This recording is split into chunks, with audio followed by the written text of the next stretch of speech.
Bismillahirrahmanirrahim. Assalamualaikum warahmatullahi taala wabarakatuh. Waalaikumsalam warahmatullahi wabarakatuh. Alhamdulillahi rabbil alamin wa bihi nasta'inu ala umuri dunya waddin wassalatu wassalamu ala sayyidil mursalin sayyidina wa maulana Muhammadin wa ala alihi wa sahbihi wa baraka wa sallam. Subhanaka la ilma lana illa ma 'allamtana innaka antal alimul hakim.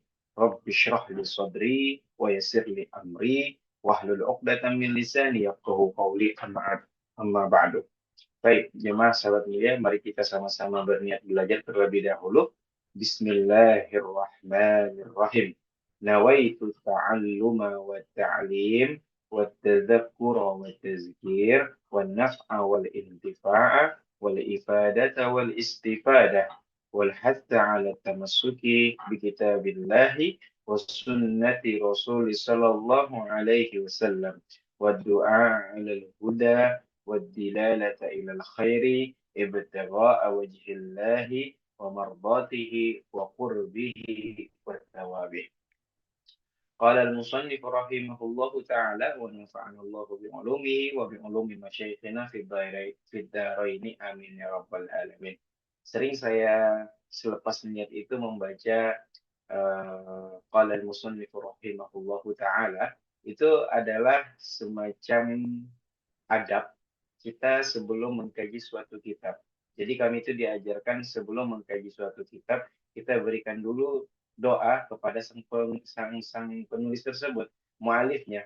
Nah, jadi dengan harapan bahwa doa kita ini banyak yang cara-cara orang berbeda-beda, ada yang mengirimkan Al-Fatihah terlebih dahulu. Intinya adalah tabarukan, mengambil berkah agar apa? Apa yang kita bacakan ini Allah buka akan pintu pemahamannya dari yang apa mereka tulis itu bisa kita cerna dengan baik. Setelah kita doakan beliau, semoga saja ilmu itu menjadi bermanfaat dan juga menjadi amal jariah buat si penulis dan juga buat kita semua. Amin ya rabbal alamin. Qala al-musannif rahimahullahu taala wa nafa'ana Allahu bi ulumihi. Diberikan manfaat kepada dua alam, fi ulumihi fid daraini. Pada dua alam itu apa? Yaitu bermanfaat di dunia ataupun di akhirat. Baik, jamaah sahabat mulia yang rahmati Allah Subhanahu wa taala. Sudah 2 minggu mungkin kita terasa tidak bertemu karena kemarin itu saya alhamdulillah dalam keadaan yang berpindah dari satu rumah ke rumah yang lain sehingga waktunya belum pas untuk membawa kajian ataupun sama-sama belajar. Alhamdulillah pada malam hari ini kita sudah bisa bertemu kembali. Kita bisa sama-sama bermuwajahah. Semoga Allah Ta'ala memberikan kesehatan buat kita semuanya, baik dari keluarga kita maupun diri kita sendiri, dan juga Allah lapangkan segala urusan kita, rezeki kita, dan Allah mudahkan setiap urusan kita yang ada di dunia pada saat ini. Jamaah sahabat mulia yang dirahmati oleh Allah Subhanahu wa taala. Nah, sekarang kita akan melanjutkan materi tentang sirah nabawi kita dalam kitab Nurul Yakin fi Sirati Sayyidil Mursalin. Izin saya untuk share dulu, share kita terlebih dahulu. Nah, ini ada dua kitab yang sebenarnya sedang saya buka. Yang pertama adalah kitab Nurul Yakin fi Sirati Sayyidil Mursalin, kitab yang selama ini kita kaji. Dan yang kedua ini ada kitab yang perbandingan yang sering saya gunakan juga, walaupun tidak selalu dengan kitab ini. Nama kitabnya adalah As-Siratun Nabawi, punyanya Abu Hasan An-Nadawi, Abdul Hasan An-Nadawi. Beliau itu adalah seorang pakar ilmu tarikh, pakar ilmu sejarah juga, yang mana banyak referensi yang diambil oleh para ulama kepada kitab ini. Nah, perbandingan materi ini mungkin akan saya kaji pada malam ini. Kita kaji baik dari kitab yang selama ini kita bahas, yaitu Nurul Yakin fi Sirati Sayyidil Mursalin. Kemudian akan kita bahas juga perbandingannya itu dengan kitab Siratul Nabawi punyanya Ali An-Nadawi. Ali An-Nadawi. Baik, materi kita hari ini adalah tentang hijrah pertama umat Islam ke Habasah. Jadi kalau kita flashback sedikit, Pada zaman awal-awal keislaman, memang umat Islam merasakan bagaimana sulitnya dalam melaksanakan ibadah. Kadang-kadang diterpa oleh eh, gangguan oleh para kaum Quraisy ataupun banyak mendapatkan kesulitan walau cuma hanya untuk sholat seperti itu. Bahkan sholat dalam rumah pun digaduh oleh keluarga tersendiri. Mau pergi ke tempat masjid ataupun dekat Ka'bah untuk sholat kan dulu belum ada masjid ataupun mau berangkat dekat Ka'bah pun tetap seperti itu juga sulit melaksanakan ibadah. Gangguannya bukan hanya sulit melaksanakan ibadah, tapi juga sudah mulai kepada keselamatan nyawa. Dimulai dari fisiknya yang mulai terluka, dilemparlah batu, hingga kesulitan-kesulitan yang dirasakan ini bukan hanya dari segi sulit beragama, tapi juga sudah masuk ke ranah tercabutnya nyawa atau bahaya dalam diri sendiri dan lain sebagainya. Maka ketika itu Nabi Muhammad SAW menganjurkan kepada para sahabat yang telah beriman kepada beliau, beriman kepada Allah dan juga mempercaya kepada Nabi Muhammad SAW. Nabi Muhammad memberikan satu solusi ataupun anjuran untuk berhijrah dari kota Makkah. Jadi memang kalau kita ketahui hijrah itu kan ke Madinah. Namun ternyata dalam sejarah hijrah dilakukan pertama kali itu bukan hanya ke Madinah, tapi pergi ke Habasah. Habasah itu dalam bahasa Latin yang zaman dahulu itu disebut dengan Abesina. Abesina. Nah, sekarang sudah menjadi suatu negara yang bernama Ethiopia. Ethiopia itu bagian Afrika, bukan di bagian Asia. Artinya umat Islam kalau dulu mereka mungkin berjalan, mereka harus melewati ke atas dulu ke Jordan, melewati Sinai, Mesir, baru turun ke Ethiopia. Atau Allah alam bisa juga mereka langsung melewati Laut Merah, yang mana itu mereka langsung menyeberang dari Saudi Arabia menuju Ethiopia, menuju Afrika. Allah alam. Namun pada dasarnya inilah kisah awal umat Islam berhijrah dari Makkah untuk apa? Untuk menyelamatkan diri, satu. Yang kedua, untuk beragama lebih mudah, beribadah lebih mudah. Dan yang ketiga, yang paling penting yang mungkin yang harus kita ketahui apa? Umat Islam itu ada rasa tidak ingin terlalu membebani Rasulullah SAW. Rasul satu sisi berdakwah, satu sisi juga melindungi mereka. Bukan hanya melindungi sebenarnya, tapi batin beliau itu seolah-olah bergejolak. Saya tidak ingin ada orang yang mengikuti saya ataupun yang dakwah saya berhasil, tapi mereka merana. Ada rasa sisi kemanusiaan beliau yang bergejolak dalam hati hingga apa? Beliaulah yang memberikan nasihat ataupun wejangan tersebut untuk menganjurkan kepada para sahabat berpindah dari Mekah menuju ke Habasah atau bisa disebutkan dengan negara Ethiopia sekarang ini. Baik. Nah, kita muslimin Habasah atau di kitab yang selama ini kita kaji Hijratul Habasatil Ula. Kenapa kok disebut ula? Karena memang nanti terjadinya dua kali. Sebelum ke Madinah itu umat Islam yang dengan jumlahnya yang tidak terlalu banyak sudah melakukan hijrah ke Ethiopia ini sudah dua kali. Ethiopia ketika itu bukanlah negara, ya bukan Islam udah pasti, karena Islam sendiri baru berkembangnya di daerah Saudi Arabia. Ini Afrika. Mereka berpindah dari satu negara bernama Arab Saudi atau Hijaz, bahasa dulu kan nggak ada Saudi ya, Hijaz, dari Hijaz berpindah menuju Afrika, dari Asia ke Afrika. Baik, kita bacakan nanti kita akan bongkarkan juga dengan kitab As-Siratul Nabawi punyanya Ali An-Nadawi. Bismillahirrahmanirrahim. Hijratul Habasatil Ula. Hijrah menuju suatu negara bernama Habasah atau Abesina dulunya atau sekarang disebut dengan Ethiopia. Kalau ula yang pertama, kenapa kok disebut dengan ula? Ya karena nanti akan ada dua kali perjalanan tersebut. Akan jadi dua kali. Baik. Fa'inda dzalika tujhazun nasu lil khuruji min diyarihim wa amwalihim. Ketika manusia atau para sahabat atau bisa dikatakan para para kaum muslimin mau bersiap-siap untuk berhijrah keluar dari negara.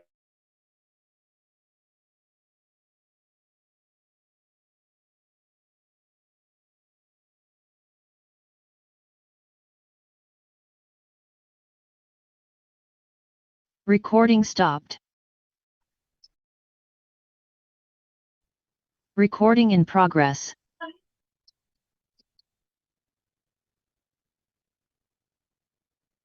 Baik, mohon maaf karena disebabkan oleh sinyal. Saya coba share lagi.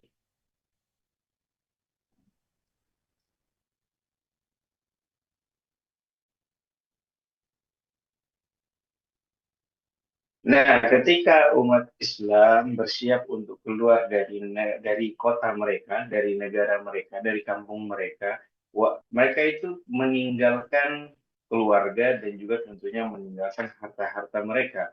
Firaran bidinihim kama asyara alaihi salatu wassalam. Jadi memang di sini di kitab ini memang masih sangat umum secara bahasa. Firaran bidinihim, maksudnya mereka itu ingin membawa agama mereka untuk bukan kabur bahasanya. Firaran itu memang artinya kabur, tapi di sini untuk menyelamatkan agama mereka, kama asyara alaihi salamu, sebagaimana yang telah diberikan petunjuk oleh Nabi Muhammad Shallallahu Alaihi Wasallam. Jadi kita telah sebutkan bahwa memang Nabi ketika itulah yang menyarankan. Cuma memang ada 3 alasan yang paling besar. Yang pertama adalah alasan pertama, mereka merasa kesulitan untuk melaksanakan ibadah dan juga ketakutan terhadap orang-orang kafir Quraisy ketika itu. Yang kedua adalah kesulitan tersebut bukan hanya untuk beribadah, tetapi juga sudah masuk ke ranah yang sangat mengerikan, yaitu kehilangan nyawa.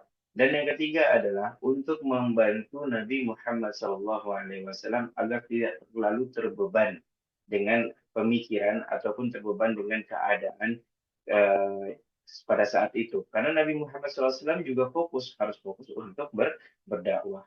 Baik, nah dari sini kan kita sudah melihat di dalam kitab punya Ali An-Nalawi disebutkan walamma Rasulullah sallallahu alaihi wasallam mayusibu ashabuhu min bala bahasa Indonesia juga bala.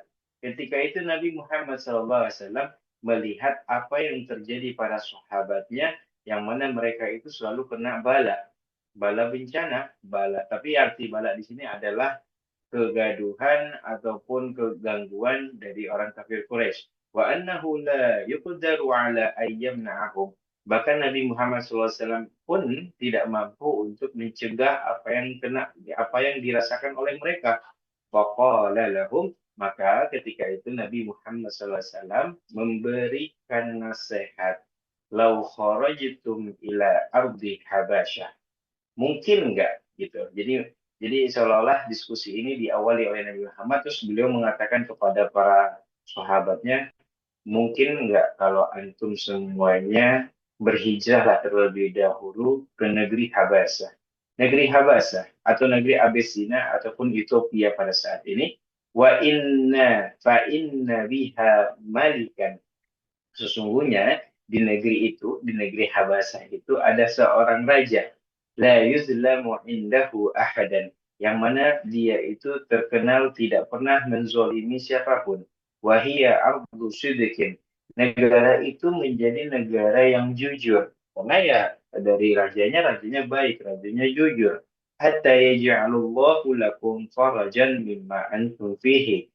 Sehingga Allah jadikan insya Allah bagi kalian juga itu menjadi tanah yang lapang, yang ramah, mimma antum fihi selama kalian ada di sana. Nah, perlu kita ketahui bahwa negeri Habasah Ethiopia yang dikuasai oleh seorang raja atau diketuai oleh seorang raja itu bukanlah negara Islam, bukan suatu negara yang sudah diduduki oleh agama Islam, atau bisa dikatakan bukan yang penganut agama Islam, tapi penganut apa? Nasrani. Bukan Yahudi ya, tetapi Nasrani.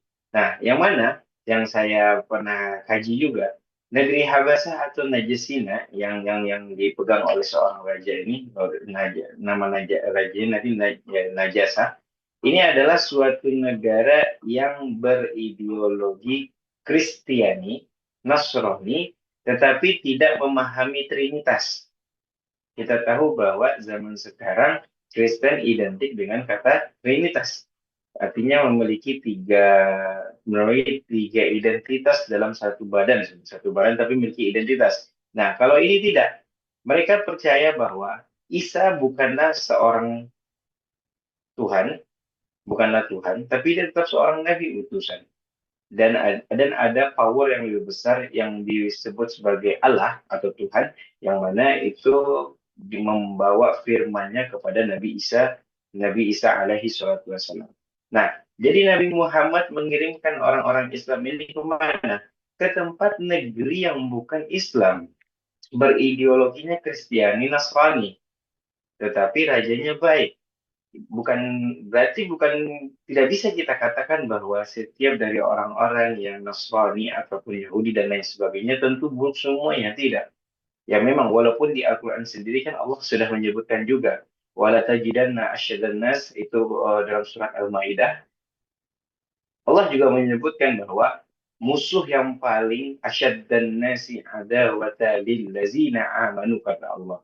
Asyadda itu kan yang lebih kuat, maksudnya yang lebih getol, yang lebih eh, bukan greget, yang lebih kuat atau berkehendak dalam memusuhi umat Islam itu adalah yang pertama Yahudi. Makanya yang buktinya ya sampai sekarang Yahudi tetap getol banget dalam memusuhi Islam sampai ke Palestina sekarang dan lain sebagainya terbukti. Padahal ini perkataan Allah 1400 Masehi, ya lamanya 14 abad terlebih dahulu. Tapi Allah sudah prediksikan bahwa asyaddan nasi fi adawatan asyaddan nasi adawatan lillazina amanu, bagi mereka umat Islam memiliki musuh yang sangat getol memerangi mereka adalah orang-orang Yahudi. Walladzina asyraku, dan juga orang-orang yang bukan bersyirikat tetapi yang musyrik kepada atau ya, yang bukan bersyirikat tapi musyrik kepada Allah Subhanahu wa taala. Nah, kemudian kata Allah Subhanahu wa taala, wala tajina aqrabahum mawaddatan lil ladzina amanu. Tapi yang mereka itu berbeda dari kita tentunya. Mereka bukanlah satu ideologi, tapi mereka lebih mungkin bisa didekatkan dari secara sejarah ataupun secara eh, psikologi, yaitu siapa? Inna Nasoro. Mereka itu orang-orang Nasrani. Zalika bi annahum minhum qissisina wa ruhbana. Karena mereka itu juga mempelajari tentang kitab-kitab terlebih dahulu. Nah, ini sedikit tentang penjelasan bahwa kenapa kok Nabi Muhammad berani ya, maksudnya memberikan satu solusi untuk yang mana mereka ini kan baru Islam. Kalau kita berpikir ya, kita pikir itu kan mereka itu kan baru mulai Islam. Mereka baru mempercayai Rasulullah Muhammad Shallallahu Alaihi Wasallam, baru mempercayai Allah, baru beragama, agamanya agama Nabi Muhammad. Tetapi Nabi Muhammad sendiri pun memberikan nasihat untuk hijrahnya ke tempat orang Nasrani, ya berpindahnya ke tempat orang Nasrani. Baik. فخرجت عند ذلك جماعة من المسلمين إلى أرض Habasah. Ketika itu berangkatlah para jamaah ini atau umat Islam pergi ke negeri Ethiopia. Fakanat awwala hijratin fil Islam. Inilah merupakan hijrah pertama bagi umat Islam. Wa kanu asyrata rijalin wa arba'a niswatin fihim Utsman bin Affan wa zawjuhu Ruqayyah bintu Rasulillah Shallallahu Alaihi Wasallam. Jadi perjalanan pertama ini ke negeri Habasyah ini ternyata tidak secara merta langsung berbarengan banyak umat Islam ketika itu. Ada beberapa kloter lah mungkin istilahnya. Kloter yang pertama itu jumlahnya tidak terlalu banyak, yaitu cuma 10. Wakanu asyrotun. Asyrotun artinya 10. Asyraturin. Oh ya, afwan, cuma 14, 14. Wa kanu asyrata rijalin. Di sana terdapat 10 dari laki-laki, wa arba'a niswatin, dan 4 orang wanita. Fihim Utsman bin Affan, yang mana dari ke-14 itu ada Utsman bin Affan. Utsman bin Affan dan istrinya yaitu Ruqayyah, yang mana Ruqayyah adalah anak dari Nabi Muhammad Shallallahu Alaihi Wasallam. Baik, itu kloter yang pertama. Apakah kloter yang pertama ini sudah sampai, baru nanti datang lagi kloter kedua, wallahu a'lam. Karena memang tidak ada secara detail saya baca di dalam buku Sirah Nabawi manapun. Nah, jadi pas kloter kedua, barulah kemudian disusul oleh Ja'far bin Abi Thalib. Abi Thalib kan pamannya Nabi ya, pamannya Nabi. Ja'far ini adalah anak dari paman Nabi. Berarti seperantara Nabi. Ja'far bin Abi Thalib yang dia adalah sepupunya Nabi dan juga telah beriman dengan Nabi Muhammad SAW. Wattataba'a muslimun, yang mana ketika Ja'far keluar dari Mekah, membawalah beberapa orang dari umat Islam. Wattataba'a, kenapa diambil kata taba'a, bukan tabi'a yatba'u? Ini sebenarnya dari kaidah bahasa Arab aja kita sudah mengerti ya. Kalau tabi'ah itu dia satu orang yang ikut. Tapi kalau tataba'ah sejumlah orang. Artinya banyak yang mengikuti Ja'far ketika itu dari kaum muslimin, bahkan disebutkan di sini hatta ijtama'u bi ardil habasyah minhum man kharaja bi ahlihi wa minhum man kharaja bi nafsihi wa kana jami'u man hajara ila al-ardil habasah thalathata wa samanina rijalan. Nah, saking banyaknya orang-orang yang mengikuti untuk wejangan dari Nabi Muhammad untuk menyelamatkan diri ke negeri Ethiopia atau Habasah, bahkan di kloter kedua ini bukan hanya sekedar sedikit, tapi banyak. Sehingga disebutkan hatta ijtama'u fi harbi Habasah. Ketika dikumpulkan di negeri Ethiopia tersebut, berapa jumlah umat Islam? Mereka itu mencapai salah tawasamani. Nah, 83 orang. Yang di sana itu terdapat ada yang kharaja bi ahlihi, satu keluarga secara utuh pergi hijrah, wa minhum man kharaja bi nafsihi, ada yang dewean sendirian, dan ada juga wa kana jabi umat hajar ila ardi habasah hatta samanina salasa wa samanina rajulan. Sampai ke 83 orang kalau dikumpulkan di negeri Habasah tersebut.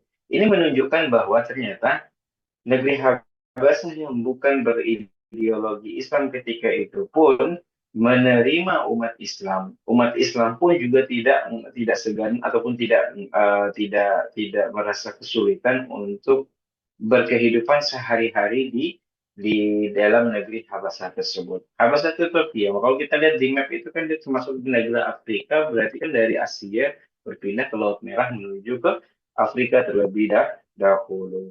Baik. Walam takun ghayatul wahidatu min al-hijrati ila Habasah qalat fi ada'i Quraisy. Yang mana tujuan ini bukan hanya untuk menghindari dari perbuatan buruknya orang Quraisy, bal kanat muqtarinatan bid'awatil Islam wa takhfif min humumin Nabi. Ini yang sangat penting ya. Jadi hijrah itu bukan hanya untuk sekedar menghindari dari keburukan yang didapatkan oleh orang kafir Quraisy, tetapi ini juga termasuk dalam dakwah Islam. Kemanapun bumi dipijak, langit akan dijunjung, di sanalah kita berdakwah, mengenalkan Islam kemanapun. Walaupun kita sedang berada di negeri Nun jauh, itu tetap salah satu yang dilakukan oleh kaum muslim atau umat Nabi Muhammad adalah dakwah. Namun perlu diketahui para jemaah, dakwah itu kan bukan hanya sekedar orasi. Bisa dakwahnya berhal. Dakwahnya itu dia menunjukkan bagaimana berpakaian dengan baik dan benar. Bagaimana cara dia itu memperlakukan orang tua. Bagaimana cara dia di tempat kerjanya itu sangat teliti, taat, dan sebagainya. Itu salah satu berdakwah. Oh, nunjukin, oh ternyata umat Islam seperti ini. Tanpa dengan banyaknya cakap. Dan tanpa dengan harus orasi yang banyak ataupun ceramah yang banyak. Tidak. Tetapi dakwah itu bisa dalam berbentuk apapun. Ini yang menjadi satu cambukan juga buat kita bahwa kita sebagai umat Islam itu punya tanggung jawab yaitu dakwah.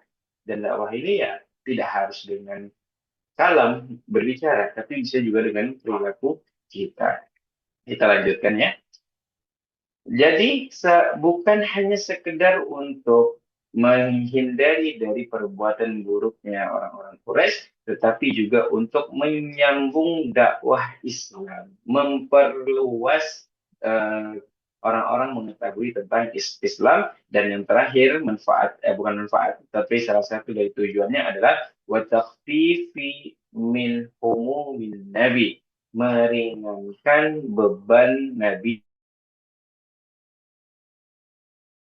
Muhammad Sallallahu Alaihi Wasallam. Sebagainya tidak, cuma tentunya mereka yang merasa bahwa jikalau saya itu di Mekah dilindungi oleh Nabi Muhammad, habis itu Nabi Muhammad juga masih kepikiran kita ketika berdakwah, padahal Nabi harus menyebarkan Islam ini kepada seluruh dunia. Nah, ini ketika pemikiran itu ada, barulah mereka untuk berhijrah. Lanjutkan.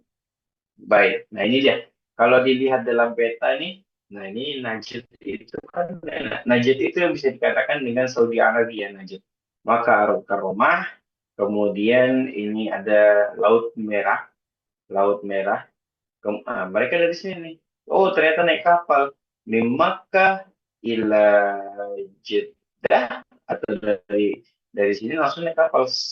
Naik kapal hingga sampai ke Habasyah.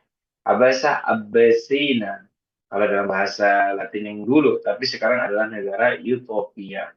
Nah, naik kapal para sahabat, salah satunya Utsman bin Affan dan istrinya. Baik, kita lanjutkan. واستعراض قائمة المهاجر يدل على سعة الدائرة البشرية. Di sanalah akhirnya para sahabat itu terbuka juga matanya bahwa dunia itu sangat luas dan banyak orang-orang yang berbeda dengan mereka. Baik, itu cuma sekedar dari tambahan saja.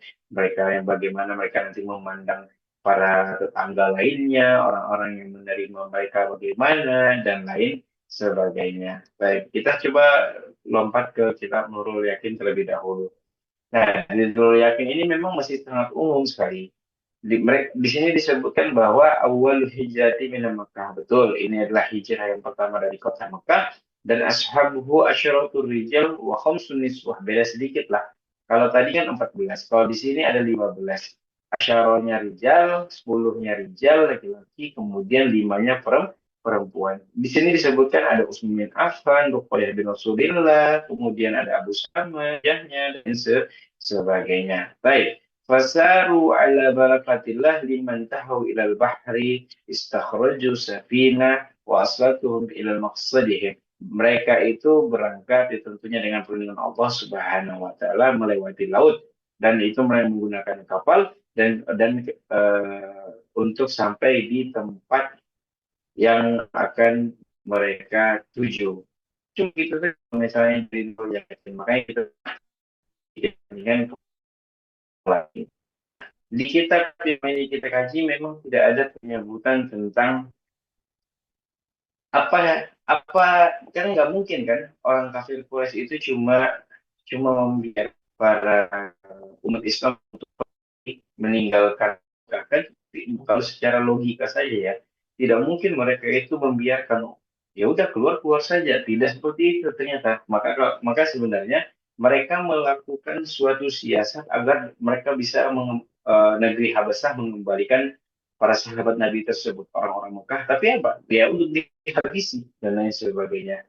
Maka setelah itu terjadilah, bukan peristiwa, tetapi terjadilah eh, kaum kafir Quraisy ingin mengembalikan orang-orang Islam yang ada di Habasyah. Bismillahirrahmanirrahim. Ta'aqubu Quraisy lil muslimin. Artinya itu adalah orang-orang Quraisy mulai untuk mencari-cari orang-orang Islam yang pergi berhijrah menuju Utopia. Walamma ra'at Quraisy an haula'i qad amilu wa tamanu bi ardi Habasyah. Jadi sebenarnya bentuk dari irinya ya. Jadi di sini diartikan bahwa orang Quraisy itu, mereka ketika melihat orang-orang Islam beriman ataupun dia bagus secara agama dan hatinya tenang, biar di Habasyah, mereka berada di negara Habasyah atau Ethiopia, Ba'atsu Abdullah bin Ubay, Rabi'ah wa Umar bin As wa Amru bin As. Ketika itu orang kafir Quraisy mengirimkan dua delegasi, dua utusan ke negeri Ethiopia, yaitu pasti bertemu dengan Raja Ethiopia ketika itu. Nah, jadi kalau maksud mereka datangnya bukan hanya untuk bertemu, tidak negosiasi meminta balikin. Wow, minta balikin no. Karena kan pendeta ataupun raja kan bukan mengambil ya, hingga untuk minta dibalikin tidak. Tetapi meminta mereka untuk tidak memberikan pengawasan penuh terhadap orang-orang Muslim pada jamaah Muslim ketika itu. Nah, jadi wajah ma'ulahu hadaya. Bahkan untuk bisa melaksanakan ini apa ya untuk mensukseskan gerakan ini atau tujuan ini wajah mau lahuma hadaya. Jadi para kafir Quraisy itu mengumpulkan hadiah-hadiah yang akan diberikan kepada raja. Hadiah ini melalui dari dua utusan tersebut, yaitu Abdullah bin Abi Rabi'ah dengan Amr bin As. Jadi fajama'u lahum, mereka para kafir Quraisy itu mengumpulkan harta walahumul hadaya, dan juga untuk memberikan hadiah kepada siapa? An-Najasiyun wa bitroqatihi. Nah, jadi diberikanlah kepada Raja Najasa dan juga kepada para menteri-menterinya, orang-orang besar mau disogok seperti itu. Wa mimma yastadrifu min mata'i Makkah. Mimma yastadrifu min mata'i Makkah wa qadima 'ala najasa. Wa qad ista wa qad istamalan. Nah, jadi ketika mereka itu datang dengan berbagai macam hadiah dan lain sebagainya, wa kallama fi majlis akhirnya mereka itu diperbolehkan untuk berbicara dengan sang raja. Waqad istamala bi taraqati wa ardiya bi wa ardiyahum bi hidayahum wa takalluma fi majlisil malik. Faqala, hingga akhirnya mereka bisa bertemu dengan raja dan mereka berkata, innahu laja'ila baladil malak min hagil subaha. Mas, mereka berkata kepada sang raja, wahai raja, sesungguhnya di negeri kamu sekarang ini ada beberapa orang yang menetap, dan mereka itu membawa agama baru, disebutkan seperti itu.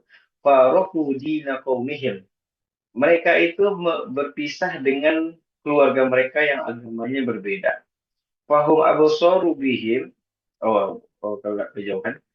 Faraqa dina qaumihim wa lam yadkhulu fi dinikum. Jadi gini, orang yang datang ke negeri antum ini atau negerimu ini, wahai raja, mereka itu berpisah dengan agama nenek moyang mereka, dengan eh, dengan berpisah dengan agama keluarganya mereka, dan juga mereka sampai di sini nggak masuk ke agamamu, karena kita ketahui bahwa Najasah itu agamanya kan Kristiani. Mereka sudah berangkat pun sampai di sini tapi tidak masuk ke agamamu. Nah, wajah ubidinin mubtadi, tapi mereka sampai di sini datang dengan agama yang baru. La na'rifu nahnu wala antum. Yang mana sampai sekarang pun kata dua utusan ini kepada raja, kami nggak tahu apa yang ada di agama tersebut, dan juga tentunya kami tahu, engkau pun nggak tahu. Kami seolah-olah berprasangka bahwa engkau pun pasti nggak tahu. Waqad ba'asna ilaika asyrafu qaumihim min abaihim wa a'malihim wa asyiratihim, dan mereka kami telah mengutus, kata kata para dua utusan tadi yang mengutus, ilaika kepada kamu wahai sang raja, untuk dikembalikannya mereka ke keluarga mereka, ke sanak famili mereka, fahum absaru bihim wa aqrabu ilaihim, yang mana itu mereka itu dekat. Fahum absaru itu kan sebenarnya mendengar ya, artinya mereka mendengar yang lebih dekat, wa aqrabu, dan juga lebih dekat secara psikologinya.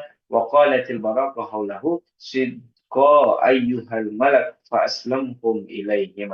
Nah, jadi ketika itu kan berkatalah para menteri kali ya, para pembantu staf khusus untuk raja, kita bolehlah mendengar apa yang ada dari dua utusan ini, sidqo ayyuhuma mala. Kemungkinan mereka itu jujur, fa aslamhum ilaihima. Maka terimalah masukan ataupun yang dibawa, penjelasan yang dibawa dari mereka ini. Nah, jadi bahasanya seperti itu. Baik. Nah, faghadiban najasi. Masya Allah. Ketika itu marahlah sang raja. Raja yang awalnya itu tadi mendengarkan apa yang dibahas, apa yang dijelaskan oleh para dua utusan kafir Quraisy, marah. Wa aba ayyubala kalamahum. Marahnya ini akhirnya mengabaikan apa permintaan dari mereka. Kalau saya baca sedikit di Sirah Nabawinya punya Pak Quraisy ini, Pak Quraisy itu saya juga dapat juga dari kitab Pak Quraisy mengutip dari kitab Ibnu Hisham bahwa sebenarnya mereka itu raja itu tidak marah. Raja itu bijak ketika telah mendengarkan dakwahan dari orang kafir Quraisy itu kan, dia tidak serta-merta langsung mengambil keputusan, tapi juga meminta terdakwa lah gitu lah ya, meminta gugatan dari pihak kaum muslim. Jadi mereka di sana saking bijaknya raja ini, dan itu digambarkan oleh Nabi Muhammad SAW. Nah, dia tidak serta-merta mengiyakan permintaan dari orang Quraisy, tetapi apa? Dia juga meminta kepada orang Islam ketika itu menjelaskan duduk perkara dan apa yang kau rasakan ketika itu. Itu justru sangat bijak sekali, tidak serta-merta dari satu pihak langsung menghukumi. Waqala lil muslimin, ketika itu berkatalah sang Raja Najasyi atau raja dari Ethiopia ini berkata kepada umat Islam, "Mahadza dinul lazi qad faradtum fihim qaumakum." Wahai orang-orang Islam atau wahai orang-orang yang berkumpul di sini, agama apa? Mahadza dinul lazi. Agama apa yang membuat kalian itu bisa menjauhi, meninggalkan keluarga kalian? Walam tadkhulu fi dini, bahkan kalian sudah masuk ke negaraku pun tidak juga beribadah ataupun tidak mengikuti agama yang aku sendiri. Aku Nasrani, tapi dari Nabi Isa yang mana itu beliau, yang mana agama ini masih mempercayai bahwa Kristen itu tidak trinitas. Baik. Walam yadkhulu fi dini wa dini ahadin min hazihi milal. Kalian itu sudah datang di sini bawa agama baru. Kalian tidak masuk ke agama aku, kepercayaan aku, dan juga tidak masuk kepada kepercayaan-kepercayaan yang lain. Nah, barulah ditanya sama Raja Najasyi ini. Emang itu agamanya kayak gimana sih? Nah, seperti itu.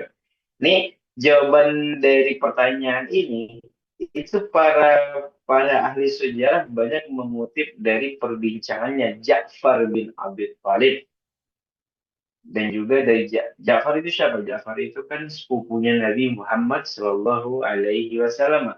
Nah, jadi di Ja'far menjelaskan pembicaraan atau membuat sebuah pembicaraan terhadap raja dari Habasah. Baik. Nah, ini isi pembahasan Ja'far. Waqama Ja'far bin Abi Thalib. Ketika itu berdirilah Ja'far bin Abi Thalib. Wahuwa ibn Dia adalah anak Nabi Muhammad. Adalah Ja'far. Ayyuhal malik. Wahai sang raja. Kunna qawman ahla jahil. Kami ini adalah orang-orang yang jahiliyah, yang tertutup matanya. Na'budul asnam. Kami itu menyembah kepada berhala, wa na'kulu maitah, kami juga makan bangkai, wa na'ti fawahis, kami melakukan keonaran, tapi fawahis ini lebih kepada seks bebas ya. Onernya kepada hal-hal yang seksual. Wa naqta'ul arham, kami juga tidak menyambung tali silaturahim, wa nasi'ul jawar, kami juga meninggalkan para tetangga-tetangga, tidak peduli cek bebek. Nah, jadi bisa dilihat juga orang-orang yang mungkin cuek bebek terhadap tetangga dan lain sebagainya, mungkin ini masih masuk kategori orang-orang jahiliyah.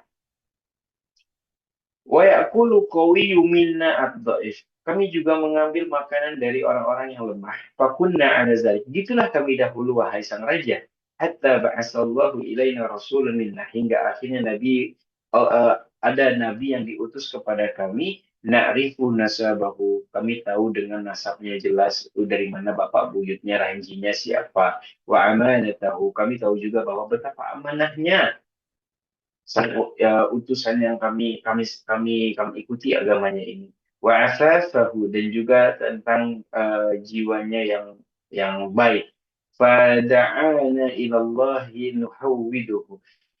Kami berdoa kepada Allah agar apa? Kami bisa bersatu dengannya, wa na'buduhu, dan juga beribadah dengannya, wa nakhluhu mimma kunna na'budu nahnu wa aba'una min dunil hijaril ausan. Dan juga kami berharap bahwa kami bisa beribadah barengan dengan keluarga kami.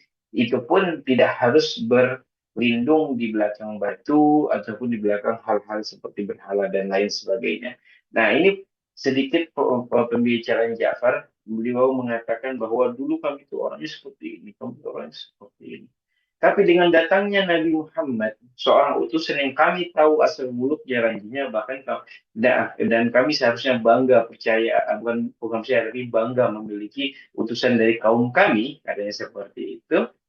Nah, tetapi di sanalah kami menemukan apa itu agama. Wa amarona bisidqil hadis. Di sana kami itu diajarkan tentang berbicara yang jujur, wa adail amanah, menyelesaikan amanah janji, wa silaturrahim, melakukan tali silaturahim, wa husnil jiwa, berbaik hati dengan para tetangga, wa kaffi anil hawarim wad dima, menahan diri dari hal-hal yang haram dan juga yang berbau dengan darah. Wa nahana 'anil fawahish. Kami juga dilarang oleh si Nabi, si Nabi, oleh Nabi Muhammad SAW untuk melaksanakan perbuatan yang buruk, yang berbau keburukan. Wa quliz zuri wa qauliz zuri wa akli malil yatim. Jadi ini disebutkan semuanya bahwa akhirnya kami yang awalnya jahiliyah buruk, secara perilaku itu tidak baik, langsung berubah total ketika bertemu dengan Muhammad.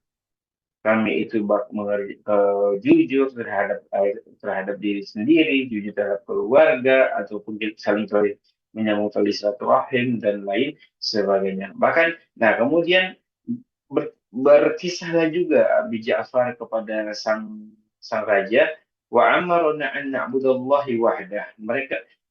Muhammad itu menyuruh kami untuk beribadah kepada Allah yang satu. Nggak ada itu namanya berhala untuk rezeki, berhala untuk ini, ataupun dewa-dewa lah, dewa dewa kemujuran, dewa kebaikan dan sebagainya. Tidak ada. Pokoknya beribadah kepada satu penyembah, la nusyriku bihi syai'an, yang mana engkau tidak boleh untuk mensyirikatkannya. Wa amarna bis shalah wa zakat siyam. Kami diperintahkan untuk sholat, zakat, dan puasa dan lain sebagainya. Nah, ini sepenggal dari kisah yang banyak ditulis oleh para sejarawan tentang bagaimana raja yang bijak ketika dinajasah itu meminta lagi banding kepada umat Islam ketika itu. Falamma qaharuna wa zulamuna wa dhaiqu alaina, ketika kami itu merasa sudah tersiksa, terzalimi, dan juga doik itu kan artinya sesak, tapi kesulitan yang sangat nyata bagi kami. Wahalu bainana wa baina dinina, kharajna ila biladik wakhtaranaka ala man sawaka wa rufabana fi jiwarika wa rujuna ala tuzlimu indaka ayuhal malak. Ini masih sama ya, ini masih tentang apa yang dikisahkan oleh Abi Ja'far, berupa Nabi itu kalau menyuruhnya yang baik-baik saja, apapun yang di luar dari logika pun masih bisa disambung dan lain sebagainya. Wasami an-najasi, raja pun mendengarnya. Kulla zalika fi hudu'i wa wiqar, mendengar dengan serius tetapi tetap tenang. Tsumma qala, kemudian sang raja berkata, hal ma'aka mimma ja'a bi sahibukum annallaha min syai'. Apakah ada sesuatu ayat yang turun kepada kalian dan itu menunjukkan bahwa Allah itu satu, tidak ada yang menemaninya. Kemudian kata Ja'far, na'am, ada gitu. Waqala jadi ikra, bacakanlah.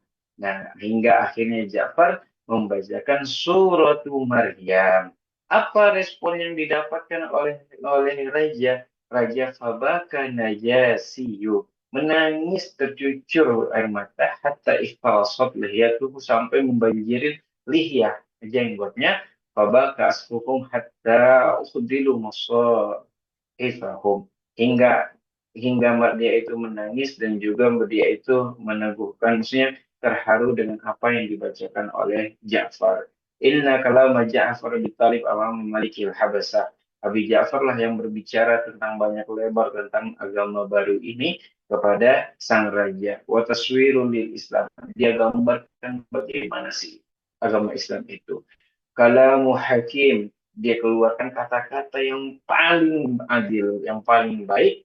Qad ja'a fi awani wa makani, yang mana itu akhirnya datang dari tempat-tempatnya mereka. Wa qad dalla ala balaghi sahibil aqliya dan sebagainya. Nah, ini pembahasan yang ini menunjukkan bahwa Abi Ja'far benar-benar sangat bagus dalam menggambarkan keislaman itu sendiri. Baik. Nah, eh, kisah tentang perjalanannya para sahabat menuju negeri Habasyah ini cuma sampai di 3 bulan lamanya, kemudian mereka kembali. Mereka kembali ini bukan disebabkan karena Islam sudah berkembang di negeri Arab, bukan. Tetapi mereka merasa bahwa bebannya sudah sangat berkurang, bebannya Nabi Muhammad, karena mereka mendengar bahwa ketika mereka sedang berhijrah itu masuklah salah satu orang yang paling ditakuti di Islam, ditakuti juga di Islam, dia itu terkenal sebagai galaknya atau intimidasinya dan sebagainya. Nah, orang yang sangat keras terhadap Islam itu masuk kepada agama Nabi Muhammad, ikut kepada Nabi Muhammad, yaitu adalah tentang Umar bin Khattab. Nah, kapan Umar bin Khattab masuk Islam? Ya, ini ketika umat Islam sedang melakukan hijrah ataupun sedang berhijrah ke negeri Habasyah. Nah, kisah tentang Islamnya Umar ini sendiri juga ditulis dalam satu materi tersendiri yang disebabkan karena memang ini terjadi di dalam hijrahnya, bukan terjadi dalam hijrah, waktunya bersamaan dengan hijrahnya umat Islam menuju ke Utopia. Insya Allah nanti kita akan bahas lebih lanjut terkait tentang Umar bin Khattab, ya, atau di minggu depan ya, Umar bin Khattab ketika masuk Islam. Oke. Namun terkait dengan materi kita hari ini, insya Allah sudah sangat memumpuni dan mencukupi dari materi tentang hijrahnya kaum Islam ke Habasyah. Nabi Muhammad gak ikut karena Nabi Muhammad fokus untuk berdakwah di Mekah. Nah, mereka ini pada akhirnya juga akan kembali melihat Mekah yang mana ketika itu sudah mulai aman dan sudah mulai kondusif. Baik, itu saja insya Allah materi kita untuk pada malam hari ini, jamaah sahabat mulia yang dirahmati Allah Subhanahu wa Ta'ala. Insya Allah pada pertemuan berikutnya kita sudah akan masuk ke tentang kejadian yang sangat menarik dan itu menjadi kekuatan yang sangat hebat untuk Islam, yaitu masuknya Umar bin Khattab. Umar bin Khattab waktu masuknya ini sangat berdekatan dengan hijrahnya Al-Habasah. Nah, di sini kan ada nih. Wakana hari hijrah Al-Habasah sana khamsah ba'da nubuwah atau bulan Rajab. Nah, yang terjadi ketika itu pada bulan Rajab berhijrahlah kaum muslimin menuju Habasah.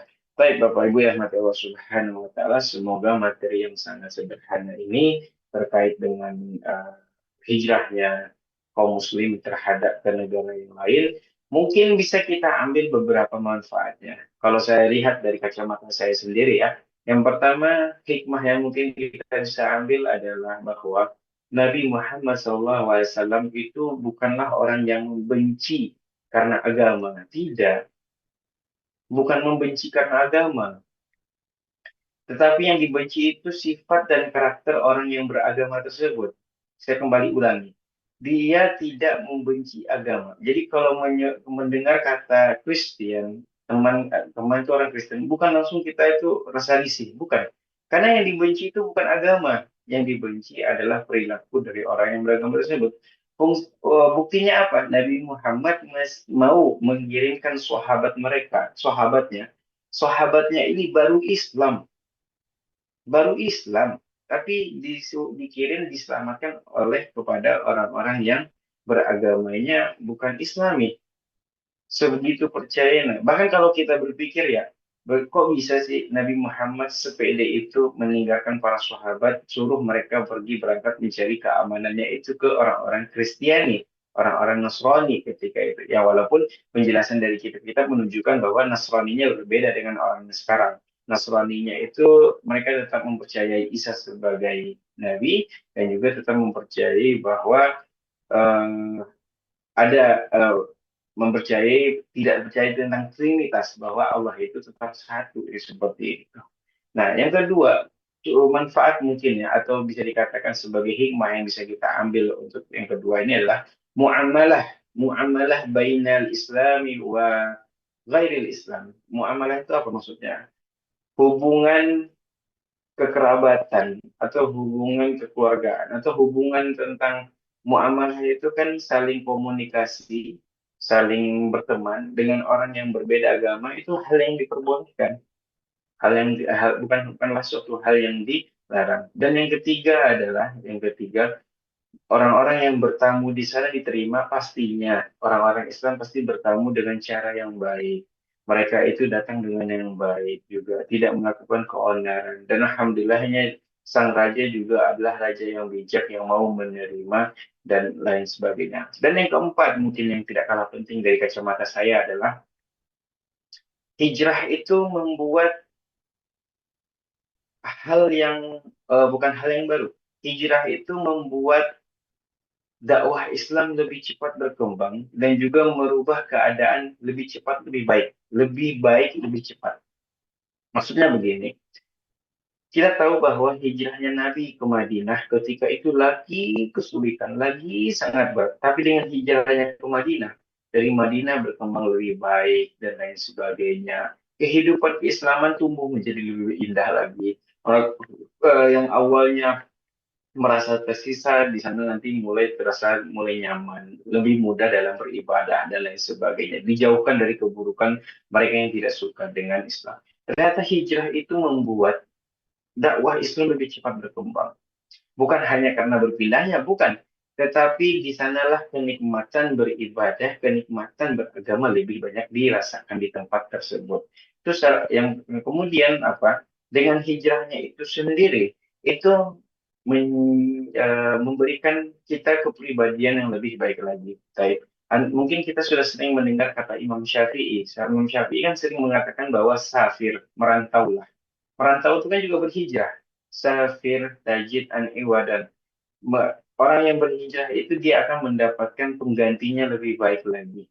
Dengan dia berhijrah itu atau merantau itu dia akan melihat sesuatu hal yang membaik. Bahkan disebutkan juga dalam Imam Syafi'i bahwa air yang tergenang itu dia akan berkeruh, tapi air yang akan bersih adalah air yang mengalir, yang akan selalu berpergian dan lain sebagainya, membuka cakrawala dan juga membuka pengalaman dan lain sebagainya. Insya Allah mungkin itu saja yang bisa saya sampaikan untuk pada kesempatan hari ini dan juga beberapa hikmah yang saya lihat dari kacamata saya. Mungkin hikmah ini juga akan didapatkan oleh para jamaah dan jamaah juga melihatnya dari segi yang lain juga. Insya Allah semua itu menunjukkan kepada kebaikan kita dan juga menunjukkan terhadap khazanah keilmuan yang sangat luas. Semoga kita diberikan kekuatan, keistiqomahan untuk belajar tentang Nabi Muhammad SAW.